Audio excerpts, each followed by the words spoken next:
Pinag-aralan na ng MMDA na aaraw-arawin ang pagbabantay sa boundary ng Makati at Taguig.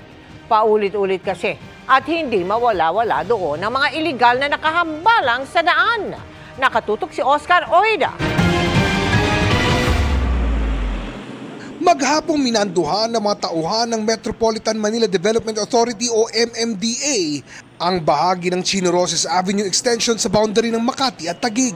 Kaliwat kanan na umano kasi ang reklamo sa mabagal umanong daloy ng traffic dito. There is a school which constitute talagang pag nagkaroon ng labasan at pasukan ng mga estudyante, nagkakaroon ng traffic. Meron pong mga establishments dito which are extending up to the sidewalk.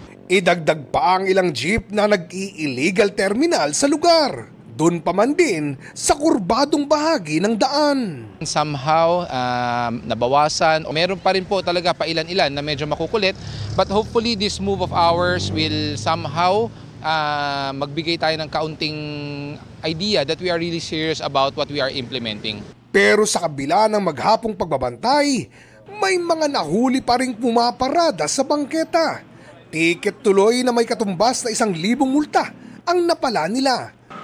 Sa bandang Taguig naman, nasita ang ilang negosyong abot bangketa. Ikinatuwa naman ng barangay ang aksyong ito ng MMDA. Patuloy daw nilang paalalahanan ang kanilang mga kabarangay.